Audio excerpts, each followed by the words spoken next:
It's 5:45 p.m., which means it's time for BCTV's weekly media roundup, 5:45 Live. On deck tonight, we'll talk about the tragic story of the Townsend femicide.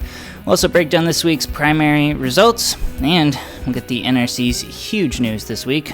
Plus, Western Ave paving, the Green River Bridge, and much, much more. It's all to come in just 15 minutes, so you know the deal by now. Stick with us right here on 5:45 Live.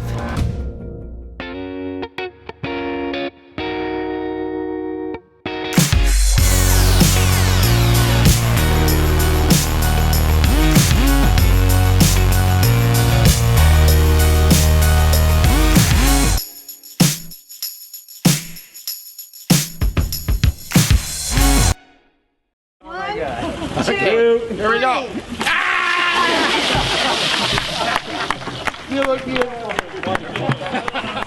Welcome back to this August 29th, 2014 edition of 5:45 Live. That's footage of Governor Peter Shumlin and Lieutenant Governor Phil Scott taking the now world-famous Ice Bucket Challenge. It's an awareness and fundraising campaign for ALS, better known in the U.S. as Lou Gehrig's disease.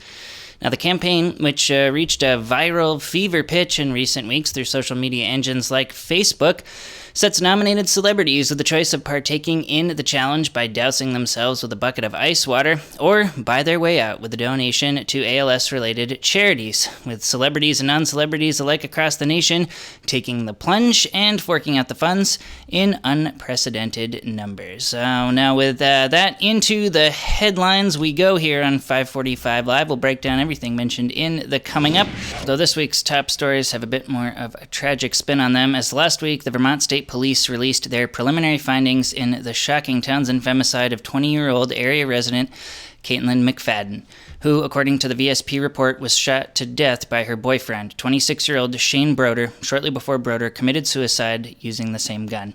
Now, according to the report, Broder called 911 just prior to shooting McFadden twice, once in the head, once in the neck, with the 911 dispatcher reportedly hearing the gunshots during Broder's emergency call.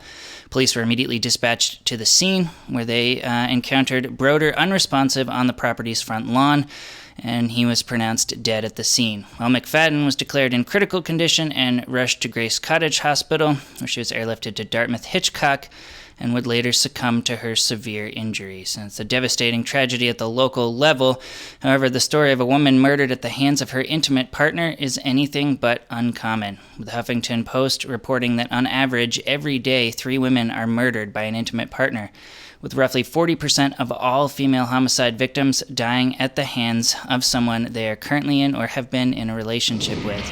Moving on, we need to check in with the election results from this week's Vermont primary on Tuesday night, but first, down to the breaking news desk we go. Here's the story, folks. In the time it takes to load the script into the teleprompter, get me set up with my tie and who knows what else up here, there could still be some news that hits the headline desk downstairs, and we don't have time to get it up into the script, which means I gotta send it live downstairs, where we've got a camera trained on the desk of BCTV Operations Manager Vlasta Popelka, so she can fill us in on all the latest breaking news that may just have happened. Vlasta, that means, sorry, you're up again. You gotta be on TV again. Thanks for doing this for us. What's the story? We just got press release from Department of Health in Vermont that West Nile virus was detected in southern Vermont. So we want to urge everybody, especially during evening hours, to be careful.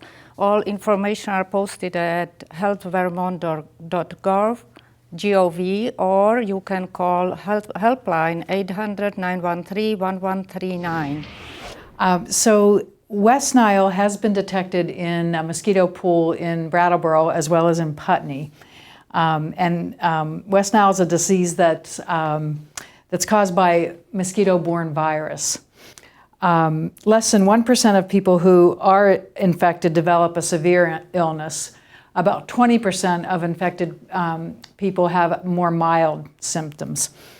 Before we go back to Euroland, let's go to Fish, who is at the Latches doing fundraising for Dropping Center. Today we are doing the 4th annual Load the Latches here on Flat Street, right across from the Boys and Girls Club. We're looking for bags of groceries, and by 6 o'clock this afternoon we hope to have the entire Latches Theater filled with bags of groceries so we can get that all over to the Brattleboro area drop-in center, and we're looking for you to help. So please Come by the 4th annual Load the Latches Flat Street right across from the Boys and Girls Club as we attempt to load the theater for the 4th year in a row. Now, as promised, time to check in with the numbers from this Tuesday's Vermont primary. This is a primary that included a hotly contested Democratic primary that returned favorable verdicts for incumbent Jeanette White and newcomer Becca Balint. Also set up GOP hopefuls Scott Milne and Mark Donka for a chance to take on Vermont Governor Peter Shumlin and U.S. House Rep Peter Welsh, respectively. Now, hardworking BCTV volunteers Maria Dominguez and Russ Grabiak were on hand at the polls with me this year for some primary night coverage. Let's take a look. For governor, Page, 90, Shumlin, 845.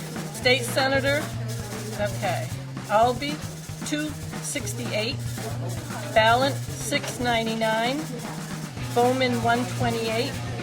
White, 751. BCTV's Roland Boyden here with a few, as of yet, still unofficial results from the Vermont primary yesterday. We're here at 9:30 a.m. on Wednesday morning, where almost all the precincts from around the state have reported in. Now, Jeanette White did manage to capture roughly 40% of the vote with 2,117 votes. Becca Balint not that far behind with 29% of the vote, 1,538 in total. Now, Roger Albee not that far behind there with 22% of the vote, 1,167, but even with 2 of 24 precincts left to report in on this race, it looks like the Democratic committee for Windham County can declare it for White and Balint. Now, primary coverage wasn't the only headline stemming from this past Tuesday, as the Nuclear Regulatory Commission announced 2 massive changes in policy on the national level that look to have a direct impact here at home, where controversy surrounding the future of spent nuclear waste on site at Vernon's Vermont Yankee Power Plant continue to swirl, with the NRC officially lifting a 2-year ban on new power plant licenses after the meltdown of reactors in Japan's Fukushima Prefecture following 2012's massive tsunami and earthquake led to widespread contamination and devastation across the country.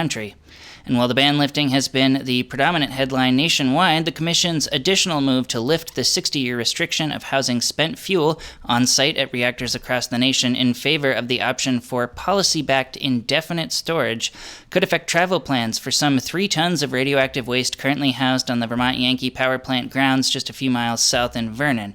Now, during their last trip to Brattleboro, members of the NRC were confronted with more than a few agitated area residents, including the New England Coalition's Clay Turnbull, who predicted this very move by the NRC nearly 6 months before the official decision was made. Decommissioning has become the word of the night. Decommissioning.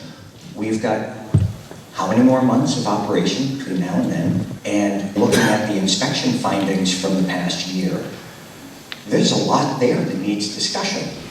Next up, back into the more pedestrian issues of the municipality, where we'll start with some seriously good news for area commuters who rely on the Western Ave stretch of Route 9 West, which received a healthy dose of state and federal funding to repair this winter's pothole mayhem that at its peak induced a reported 22 flat tires in a single week. And while the night paving-based undertaking was hit with a few days of setbacks this past week, last night the primary repaving effort was completed, an undertaking that West B resident and BCTV volunteer Michael Bosworth was able to capture some footage of for us in the 545 Live newsroom.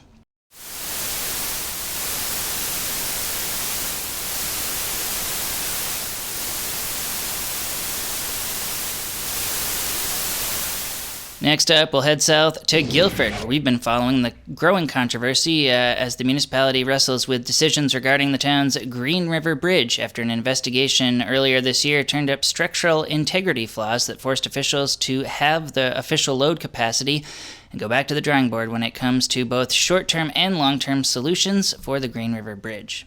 The issue with weight is whether the bridge is, say the bridge was posted for 8 tons. You know heavier vehicles go over it. And the bridge can carry it. But the question is it safe? And our answer is no, there's some reserve capacity in there. So yeah, if you go 8.1 tons, the bridge is going to collapse. I mean, that wouldn't be safe, but what you sort of don't see is members being broken underneath, the rack of the bridge, the sweep of the bridge. Some of that is being caused by overloaded vehicles going through the bridge. And before we close out this here 545 Live broadcast for good, we'll take an arts and entertainment look here at longtime BCTV producer Greg McAllister, whose second novel publication has put a new memoir on the stands entitled Salvation of a Serial Celibate, which includes a look at McAllister's early days in the Catholic seminary through his time as a freedom fighter during the civil rights movement in the South, and on through a remarkable life into the present, something he was willing to sit down with us to discuss in his own writing studio for a special 545 Live exclusive look. And I basically wrote it for my kids because I realized that, there was no way they could really appreciate what a radical difference the world today is from the world I grew up in. Just a brief look at 545 Live's exclusive interview with area author Greg McAllister on his new novel entitled Salvation of a Serial Celibate. You can find the full interview on 545 Live's series page at BrattleBoroTV.org, or find out more about Greg, the book, and where you can, buy it, all at GregoryMcAllister.com.